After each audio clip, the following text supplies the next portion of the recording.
Un jour, une religieuse vient me dire j'ai eu le cancer il y a 5 ans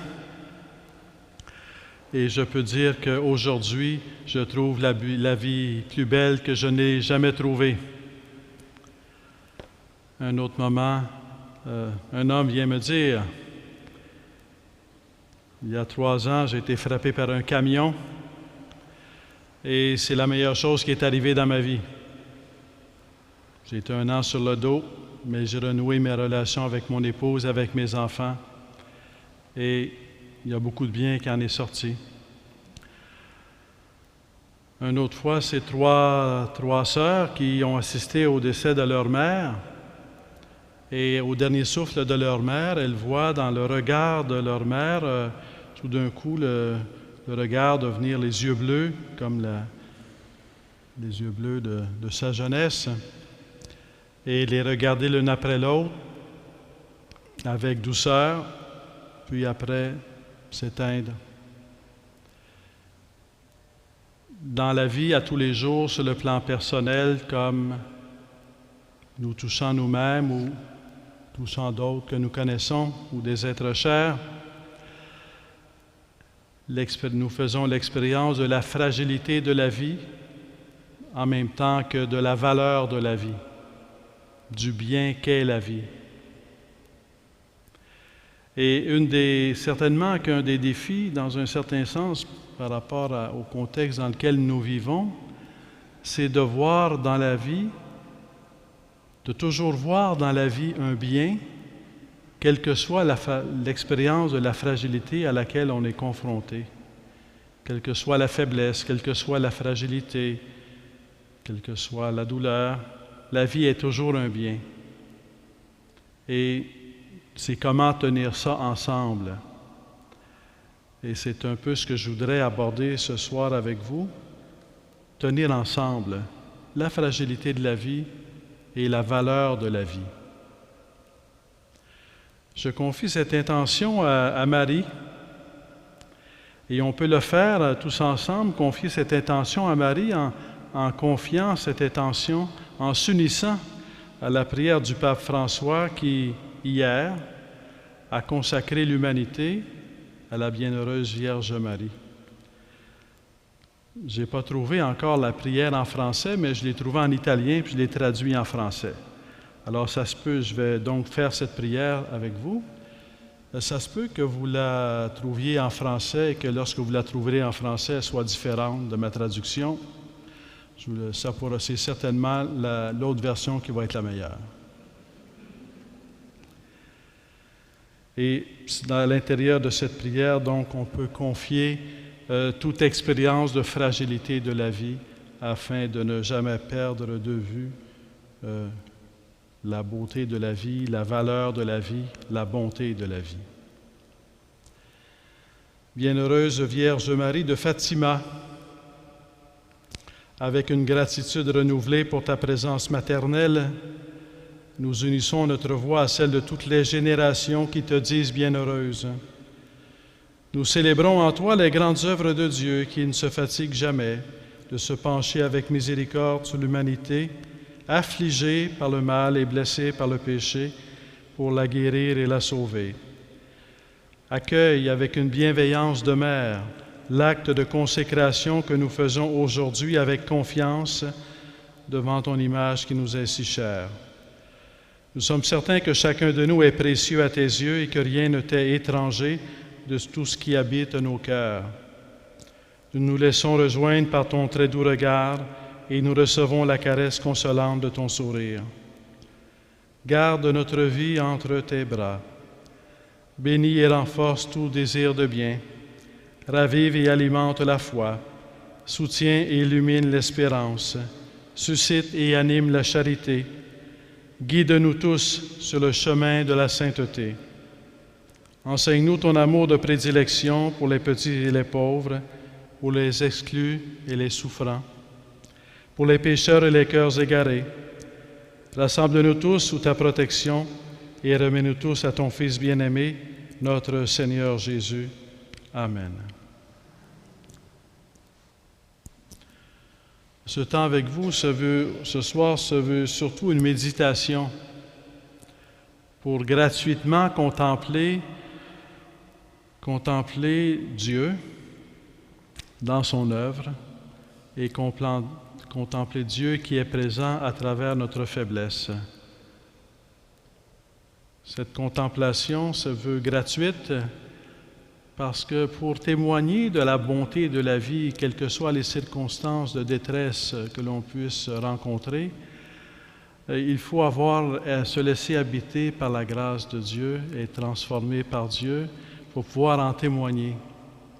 C'est plus qu'une question d'argumentation, c'est une question de témoignage. Témoigner de la vie. La semaine dernière, on a commencé en regardant la Charte des droits de l'ONU, qui prend comme point de départ, qui affirme comme point de départ la dignité de tout être humain, le droit à la vie, à la liberté, à la sécurité. Donc, dignité de tout être humain, puis ici, c'est vraiment comme un point de départ, parce que, comme je l'avais évoqué, c'est qu'après 2 ans de discussion, on s'était dit, si on attend de tous être d'accord dans nos convictions et dans nos croyances et dans nos philosophies, ça va prendre du temps. Mais quelle que soit notre croyance, quelle que soit notre philosophie, entendons-nous pour affirmer la dignité de tout être humain, le droit à la vie pour tout être humain. Après, quand une religion, quand une croyance, quand une philosophie dit pourquoi la dignité de tout être humain, pourquoi le droit à la vie, bien, ça sera expliqué de façon différente, ça sera expliqué dans différents courants, mais il s'agit toujours de partir de l'affirmation du droit à la vie, de la dignité de tout être humain.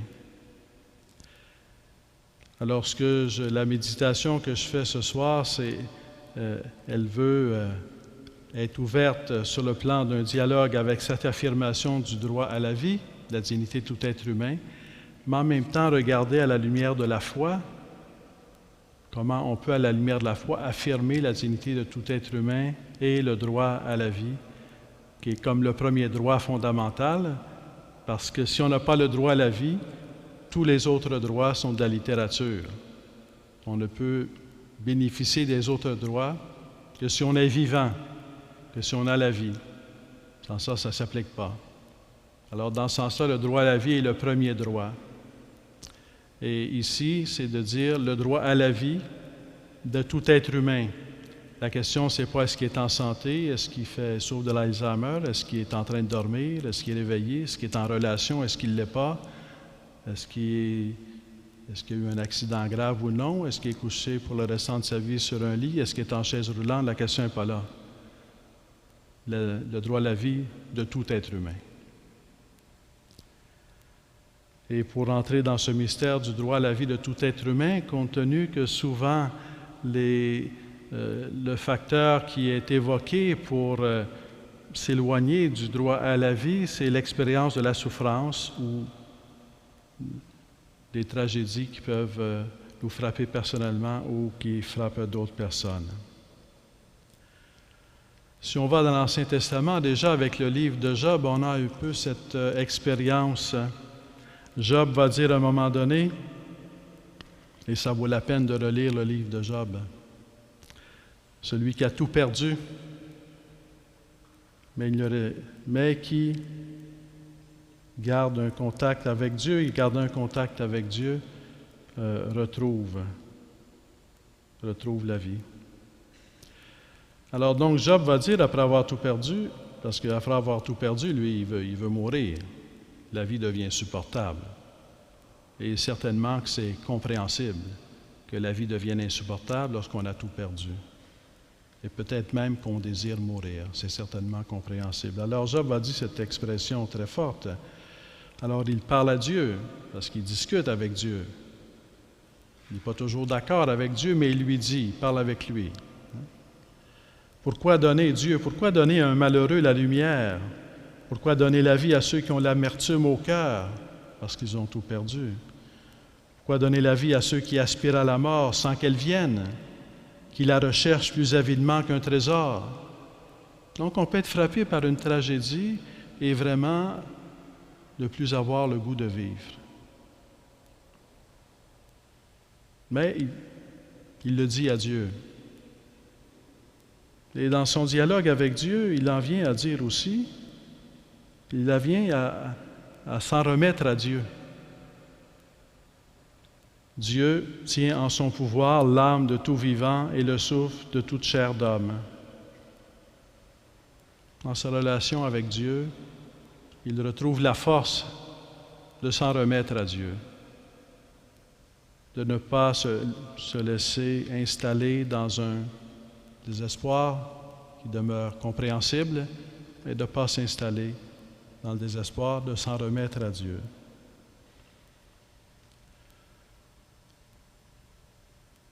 Cette expérience que Job fait, c'est une expérience universelle. Pour certains, c'est dans la prière. Pour d'autres, c'est dans la prière avec mais aussi la proximité des proches qui viennent visiter, qui donnent du courage. Pour d'autres, ce n'est pas nécessairement dans un premier temps par la prière, mais c'est la proximité des proches qui se font solidaires, qui se font prêts, qui se rendent disponibles pour être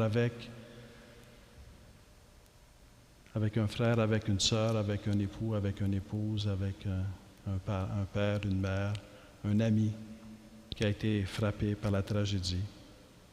C'est un temps pour se faire proche de l'autre. Et ça ouvre des horizons. Parler de la vie, c'est tout d'abord parler de Dieu, parce que Dieu est vie. Au commencement était le Verbe, et le Verbe était avec Dieu, et le Verbe était Dieu. Il était au commencement avec Dieu. Tout fut par lui, et sans lui rien ne fut. Ce qui fut en lui était la vie, et la vie était la lumière des hommes. La vie est éternelle. La vie, avant d'être notre vie humaine, la vie, c'est la vie de Dieu, c'est la vie éternelle. C'est la vie que rien n'arrête, c'est la vie que rien ne peut empêcher d'être. C'est la vie rayonnante, c'est la vie puissante, c'est la vie. Et c'est la vie de Dieu, c'est la vie qui est en Dieu. Et Dieu, en nous posant dans l'existence, et en nous posant dans l'existence à son image, nous pose dans l'existence pour nous appeler à participer à sa vie. Notre vie humaine, et certainement que c'est un défi, notre vie humaine n'a pas en elle-même sa propre finalité. La finalité de la vie humaine, c'est de participer à la vie de Dieu, à cette vie éternelle. Et cette vie éternelle, dans un premier temps, on pourrait penser que c'est ce qui nous attend à la fin de nos jours, et c'est déjà beaucoup de dire on vit, mais au soir de notre vie, on se prépare à rencontrer Dieu, à entrer dans la vie éternelle. Mais la vie éternelle est entrée dans le temps. Le Fils est entré dans l'histoire. Donc la vie éternelle vient à nous. Et dans la prière, dans les sacrements, dans la prière, on reçoit cette vie éternelle, on la reçoit en nous, elle vient en nous, elle vient agir en nous. Elle ne s'accomplit pas pendant notre vie humaine, pendant notre vie sur terre, elle s'accomplit dans le royaume éternel. Mais comme cette expression qui est devenue classique, dans la vie éternelle, c'est du déjà et du pas encore. C'est déjà commencé, c'est pas encore accompli. Mais c'est déjà commencé en cette vie, c'est déjà commencé en cette vie. Parce que Jésus-Christ vient à nous en cette vie. L'apôtre Jean, dans la première épître, va dire « Ce qui était dès le commencement, ce que nous avons entendu, ce que nous avons vu de nos yeux, ce que nous avons contemplé, ce que nos mains ont touché du Verbe de vie. » Toucher le Verbe de vie, parce que le Verbe s'est fait chair, il s'est rendu sensible, il s'est rendu visible, et on a touché le Verbe de vie, car la vie s'est manifestée. Nous l'avons vu, nous en rendons témoignage et nous vous annonçons cette vie éternelle qui était tournée vers le Père et qui nous est apparue. Et c'est là comme une piste qui nous est donnée pour témoigner de la bonté de la vie et de la beauté de la vie, quelle que soit l'expérience de la fragilité, Il s'agit de devenir des témoins de la vie éternelle en Jésus-Christ, des témoins de celui qui est vivant, des témoins de celui qui est mort et ressuscité. Et ça inclut, ça apporte une annonce de ce que Jean-Paul II appelle la bonne nouvelle de la vie. La bonne nouvelle de la vie éternelle, la bonne nouvelle de l'évangile de la vie, l'évangile de la vie. Cet évangile de la vie qui vient à nous en Jésus-Christ et qui vient nous transformer, qui vient nous habiter, qui vient nous transformer, vient véritablement nous faire participer à la vie de Dieu.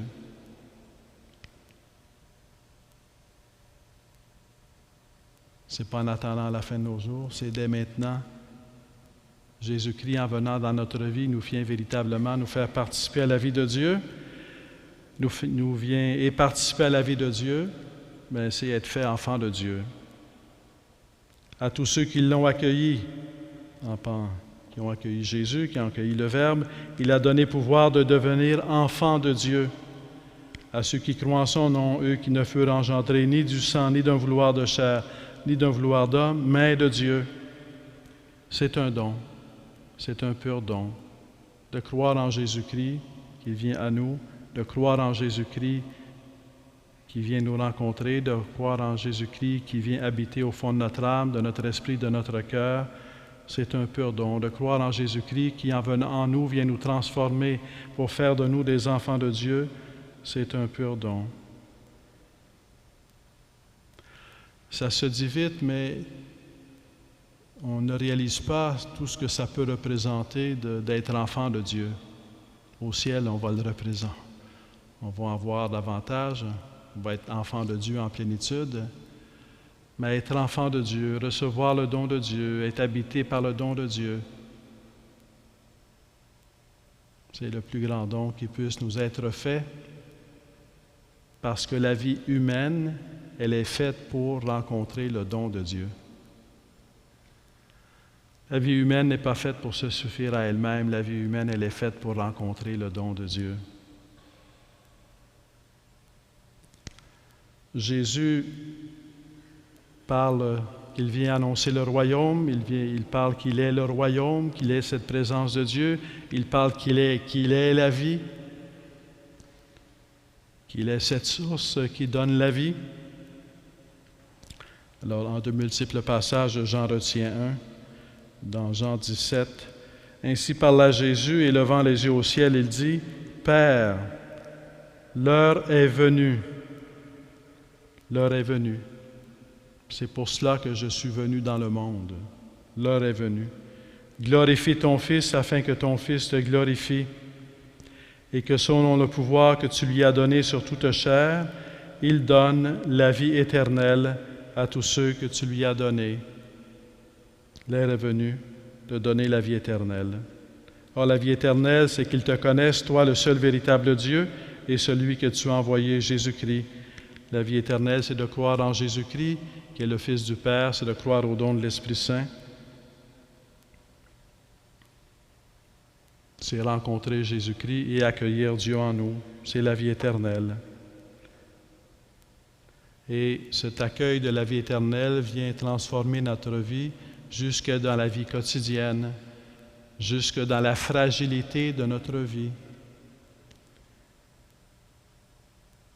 Dans un premier temps, on pourrait penser que, puisqu'on accueille la vie de Dieu, puisqu'on est transformé par la vie de Dieu, par Jésus-Christ, par sa grâce, par le don de l'Esprit Saint, ça devrait peut-être nous rendre invulnérables à travers la vie, puisque la vie de Dieu est toute puissante.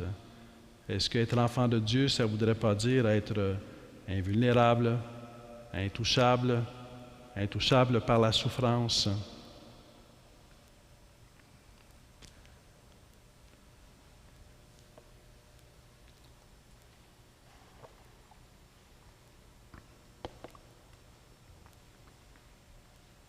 Mais si on regarde Jésus-Christ lui-même, ce n'est pas la réponse qu'il donne. Lui-même s'est présenté comme source de vie éternelle, mais qui vient s'exposer à la fragilité, qui vient s'exposer à la souffrance, qui vient lui-même être frappé, être crucifié sur la croix.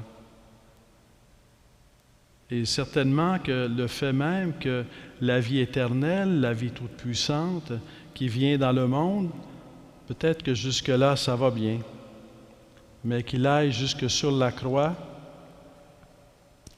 ça sera toujours incompréhensible. Ça sera toujours incompréhensible et ça l'a été pour les apôtres et il ne faut pas croire que ça ne l'aurait pas été pour nous. Lorsque Jésus annonce sa passion, sa croix, c'est insupportable pour les apôtres. Pierre dit non, ça n'arrivera pas. C'est insupportable.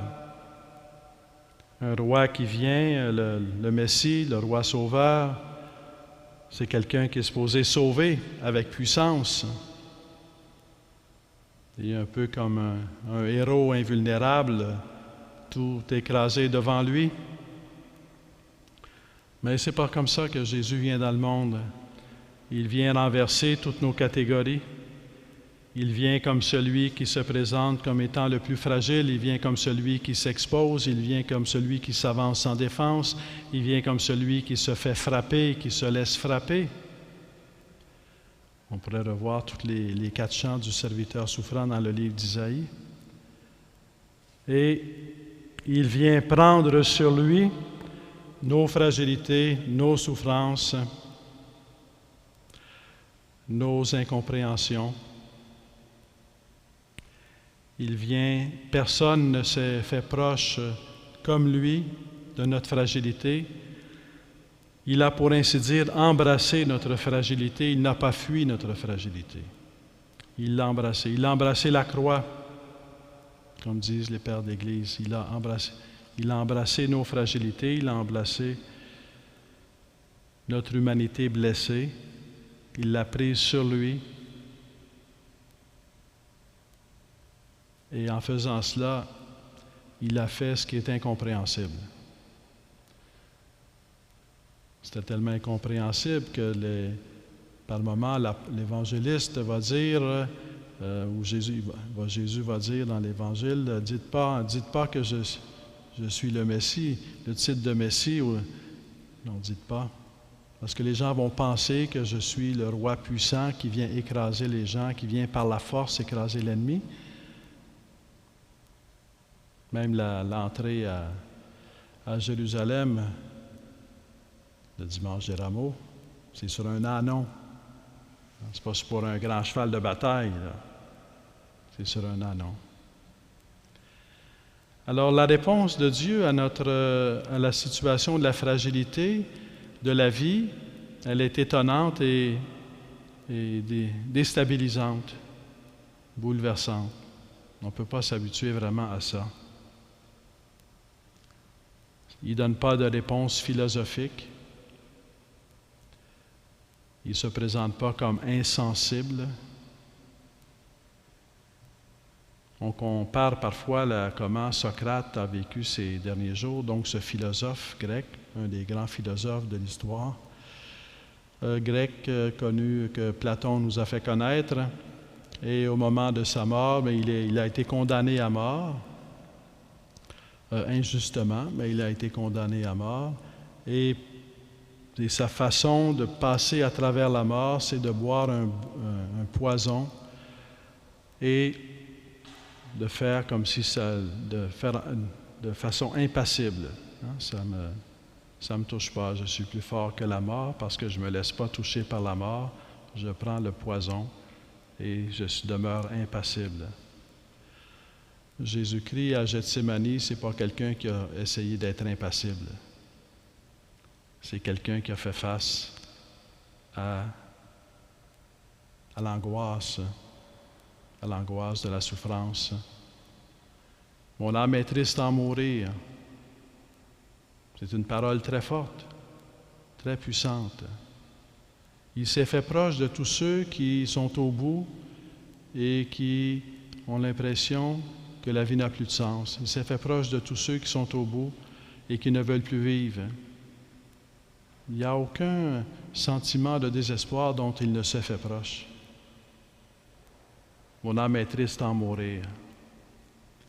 Dans l'Évangile de Luc, qui évoque l'agonie à Gethsémani, on va dire de Jésus, Luc va dire de Jésus qu'il y suait sang et eau. Quand on sue le sang, c'est un signe d'une très grande angoisse. Donc, il a vraiment porté nos angoisses. Et dans l'angoisse, lorsqu'on est frappé par l'angoisse, devant une tragédie qui nous frappe, on peut se rapprocher de Jésus-Christ, on peut aller à Jésus-Christ, et il va toujours être là. Il est présent. Et je dirais, il est présent même si on ne croit pas en lui, mais il est. Mais on s'ouvre davantage à lui par la foi, parce qu'il s'est fait proche de tout être humain, sans exception. Alors, par la foi, nous pouvons rencontrer Jésus-Christ qui s'est fait proche de toute fragilité et qui, à travers la fragilité, a continué de vivre, a continué de manifester la beauté de la vie, n'a pas laissé la souffrance, l'angoisse, la mort détruire la beauté de la vie. Et c'est là que l'amour trouve une place, que l'amour trouve un chemin.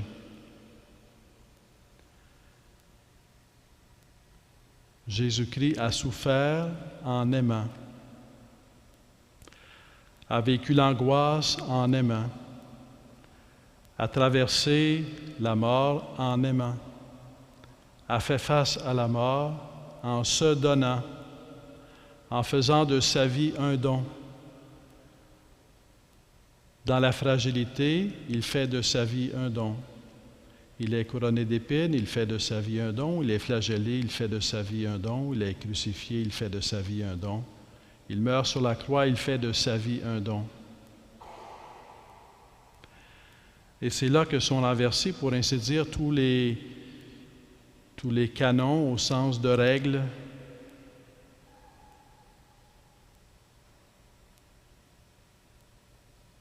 Dans Saint Jean, il est dit, une fois élevé de terre, c'est Jésus qui parle, j'attirerai tous les hommes à moi, j'attirerai tous les hommes à moi.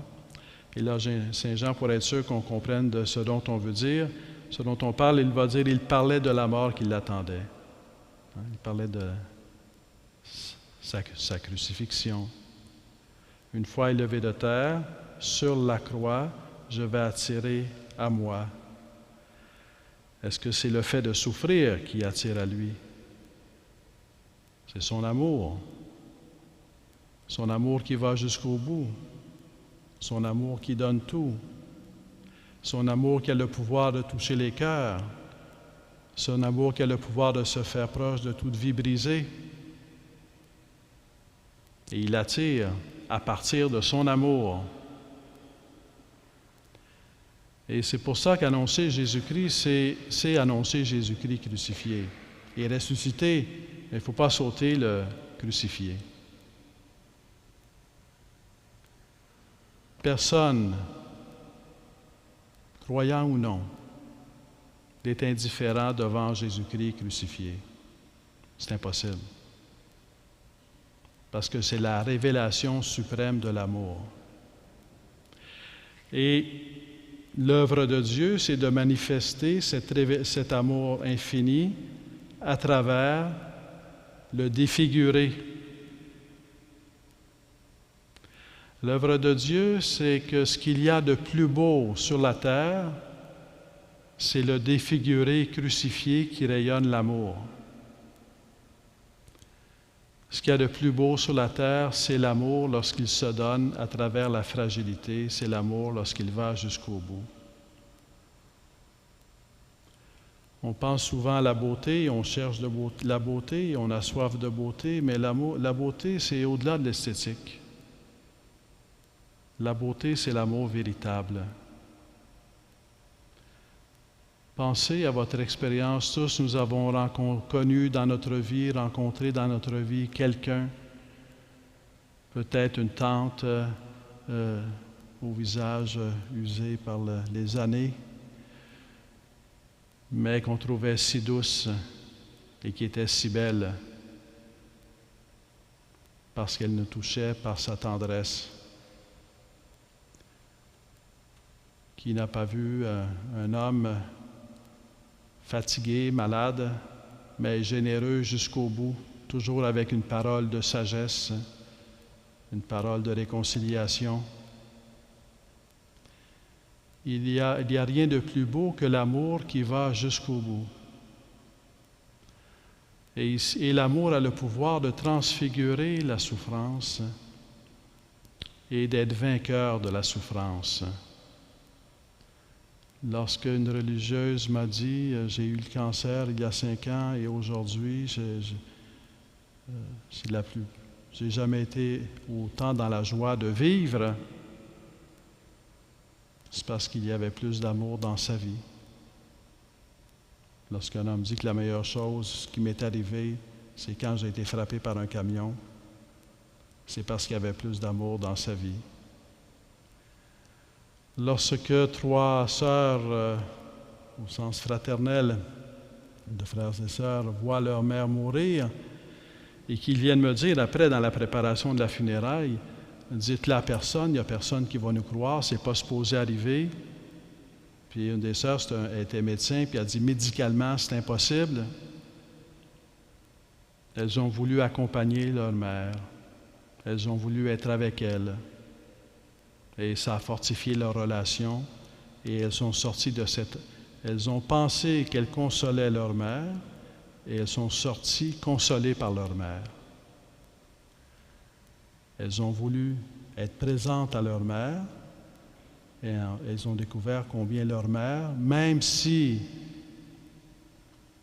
les capacités de communication étaient diminuées ou presque éteintes, elle est encore plus présente à eux qu'ils ne l'imaginaient ou qu'ils l'étaient. Un des grands témoignages que nous avons à rendre dans ce monde comme chrétiens, c'est que oui, il y a le drame dans la vie, oui, mais il y a aussi l'amour dans la vie.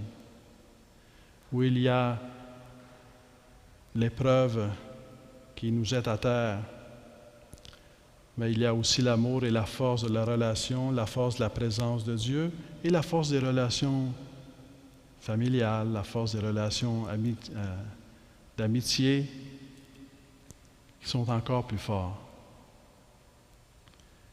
Et accompagner quelqu'un dans une maladie grave, chronique, accompagner quelqu'un jusqu'au soir de son existence, c'est donner un espace à l'amour, c'est donner un espace à la relation, c'est donner un espace à la vie de Jésus-Christ, c'est donner un espace à la grâce, c'est donner un espace à la puissance de Jésus-Christ de donner sa paix, c'est donner un espace pour que tout le monde grandisse.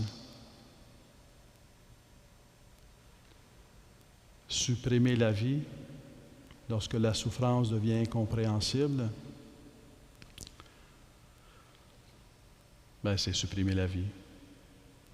Ce n'est pas accompagner, ce n'est pas un soin, ce n'est pas un soin de confort, c'est supprimer la vie. Que la question se pose, c'est incontournable. Fragilité de la vie, les beautés de la vie, les valeurs de la vie, comment garder cela ensemble,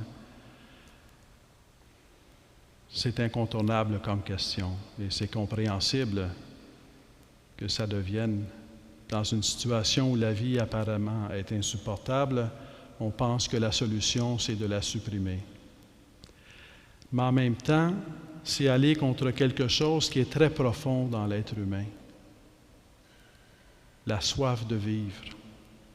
C'est aller contre quelque chose qui est très profond dans l'être humain. Vouloir vivre. Et quand on franchit cette barrière, on abîme quelque chose de notre humanité.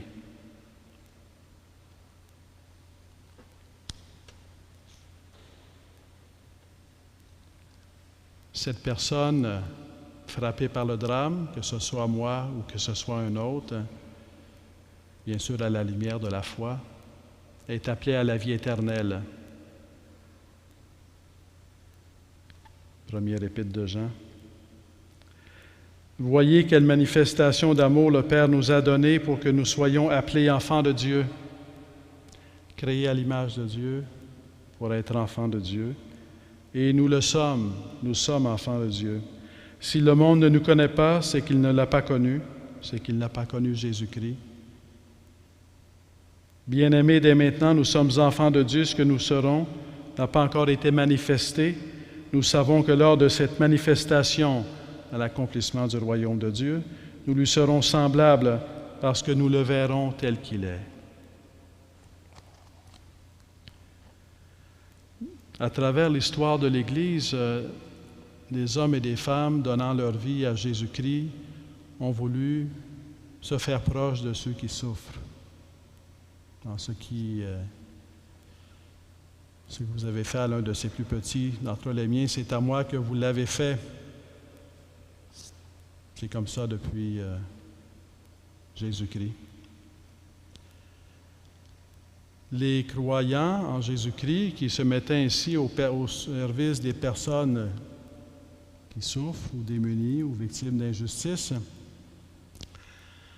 ne le faisaient pas en se disant on va le faire seulement à ceux qui croient. On va faire ce service, offrir ce service seulement à ceux qui sont croyants. C'était au nom de leur foi, mais c'est toujours un service pour tout être humain, quel qu'il soit, parce que tout être humain est aimé de Dieu. Et tout être humain est créé à l'image de Dieu, et que le chrétien est appelé à se mettre au service de tout être humain. C'est au nom de sa foi, mais c'est un service de tout être humain. Les questions qui concernent la dialectique, fragilité de la vie et valeur de la vie, c'est comme un courant qui existe et qui, par moments, devient plus fort qu'à d'autres moments, et qui, en ce moment-ci, est très fort. Il est porté à assombrir la valeur de la vie lorsqu'il y a grande fragilité de la vie. Alors, je me permets de vous redire des choses que vous savez déjà, mais qui, je pense, gagnent à être redites, parce que c'est la question des mots. C'est la question des mots, comment les mots sont utilisés. Encore une fois, on peut avoir une grande compassion pour quelqu'un sans que ça veuille dire supprimer la vie de quelqu'un, mais que ça veuille plutôt dire accompagner quelqu'un. Alors, je donne quelques définitions. Vous pourrez le retrouver sur le site du diocèse. Je vais vous donner quelques sources que vous pouvez trouver si vous voulez continuer à réfléchir sur ces questions de droit à la vie. C'est un des aspects du droit à la vie. Dans le droit à la vie, il y a la question des soins palliatifs. Les soins palliatifs, si vous voulez aller plus loin pour creuser la question des soins palliatifs, vous pouvez aller sur le site Internet de Collectif de médecins du refus médical de l'euthanasie. Ils ont on peut retrouver leur manifeste, on peut retrouver leur déclaration, on peut retrouver de la part de médecins qui côtoient, consacrent leur vie dans les soins palliatifs, des connaissances et des sources d'information. Donc, les soins palliatifs proposent une mort dans la dignité parce qu'ils assurent aux patients le soulagement de la douleur et le soutien affectif et spirituel dont ils ont besoin pour vivre leur mort avec courage. Et pour les médecins que j'ai rencontrés qui s'occupent des soins palliatifs ou qui œuvrent dans les soins palliatifs, c'est toujours en même temps un cheminement qu'ils font avec la famille, parce que c'est toute la famille qui est éprouvée. Et donc, c'est un accompagnement des familles qu'ils offrent et ça devient une force de relation dans la vie des gens. une force de croissance dans la vie des gens. Le bon soin palliatif peut aider les mourants à trouver un sens à leur douleur et à leur souffrance. Les dernières semaines et les derniers jours de la vie sont souvent un temps de cheminement spirituel et un temps de réconciliation avec la famille, avec les amis et avec Dieu.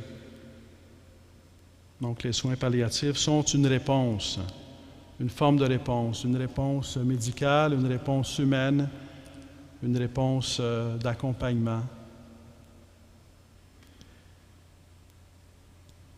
Il y a un terme parfois que les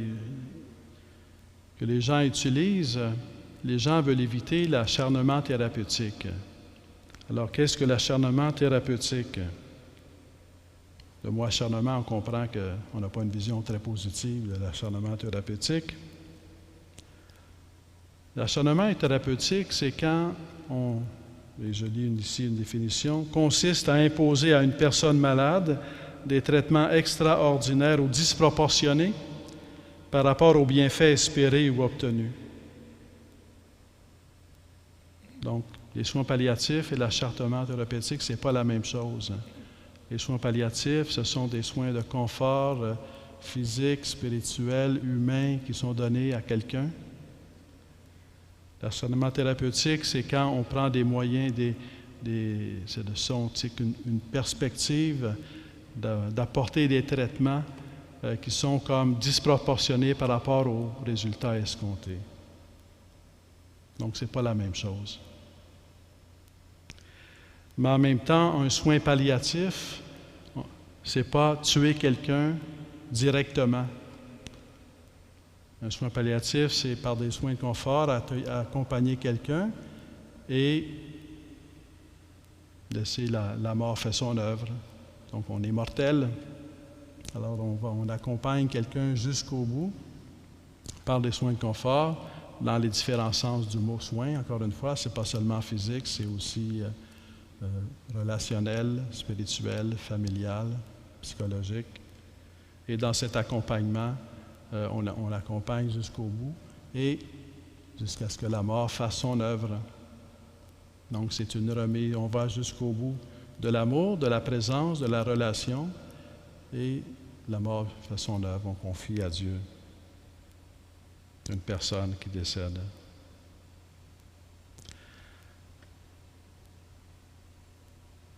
Donc, dans les soins palliatifs, lorsque vient le temps de la mort, c'est qu'on accepte qu'on ne peut pas empêcher la mort. Donc, ce sont des soins de confort et non des traitements disproportionnés ou extraordinaires. Alors, je vous invite à approfondir la question des soins palliatifs, à vous informer sur les soins palliatifs, sans confondre soins palliatifs et acharnement thérapeutique, et sans confondre non plus soins palliatifs et donner la mort. Si on injecte directement un produit pour supprimer une vie, ce n'est pas un soin palliatif. Si on donne un produit à quelqu'un pour qu'il s'enlève la vie, ce n'est pas un soin palliatif. On n'est pas en train d'accompagner quelqu'un, on est en train de supprimer une vie. C'est différent quand on accompagne une vie et qu'on accepte qu'on ne peut pas empêcher la mort. C'est notre condition mortelle. C'est un acte à la fois de vérité et d'humilité pour ceux qui accompagnent.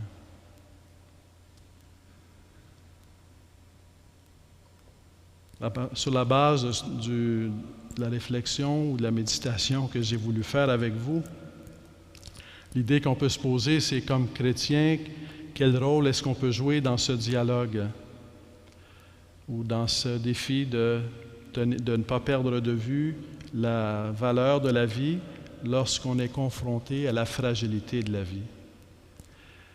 Et certainement que tout ce qu'on peut dire sur la pastorale, sur le sens de prendre soin d'eux, sur le sens de réconfort, sur le sens de soutien est très important.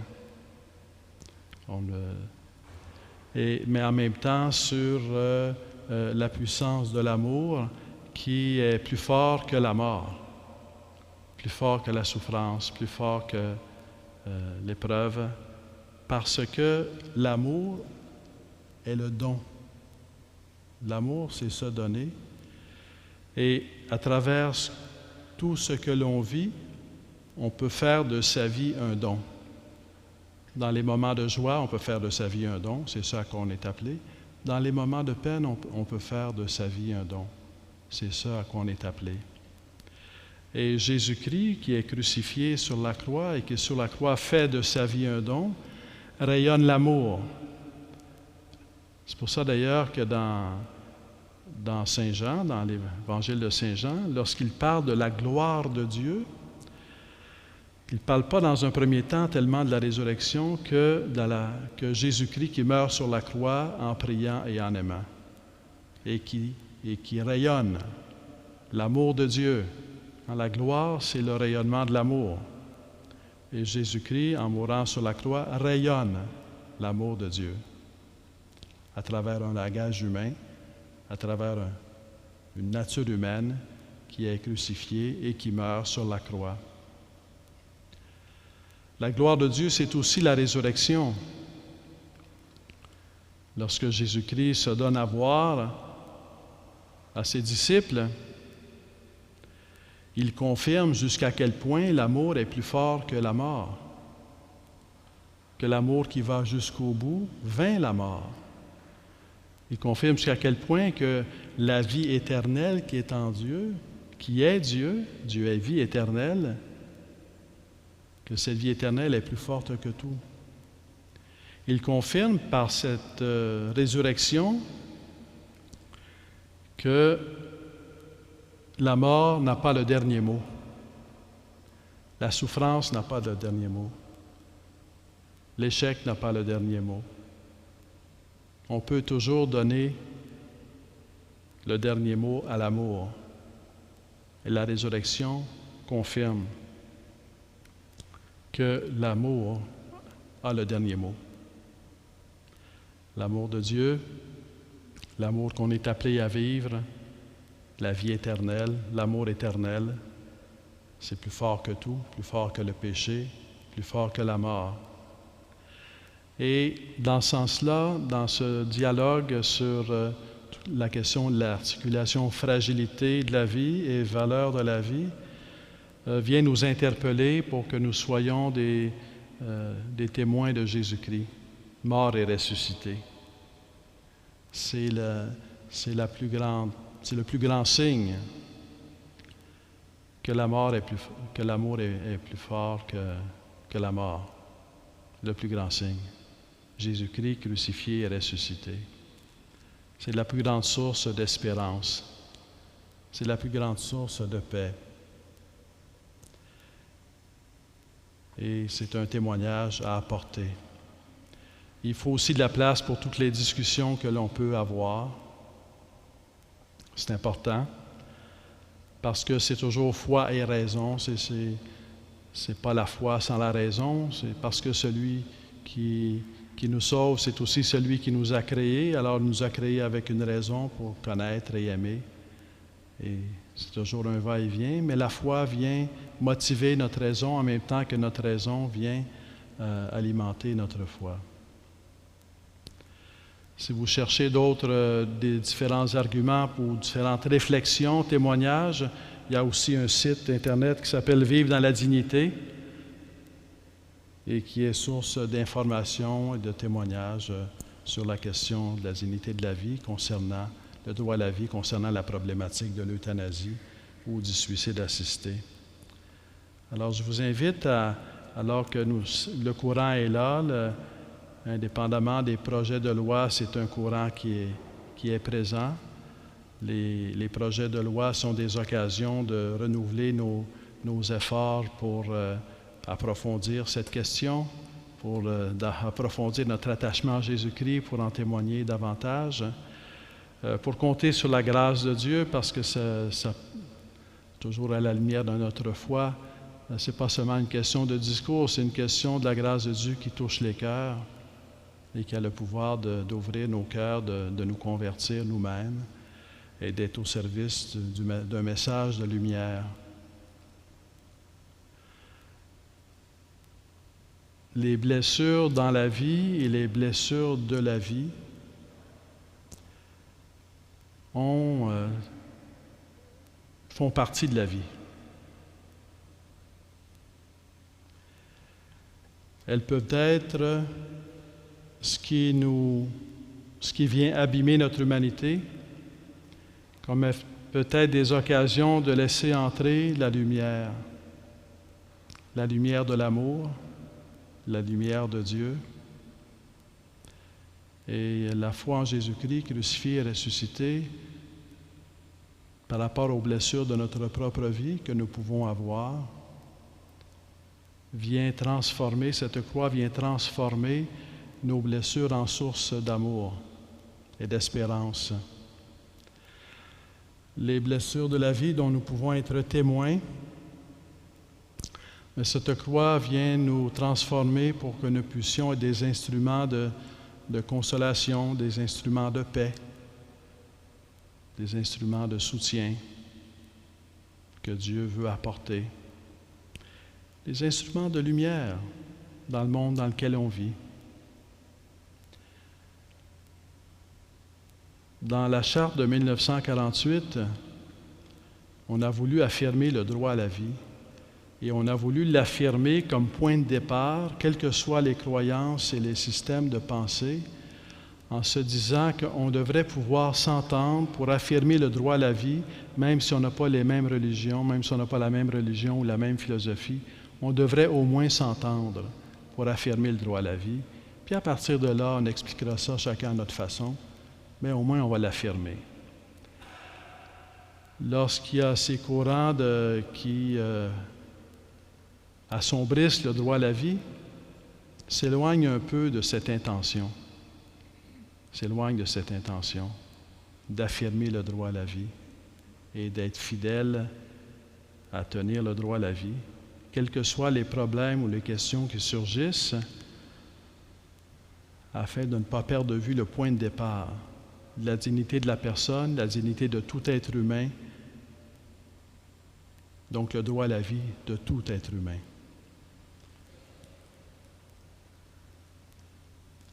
Nous pouvons nous lever pour prier.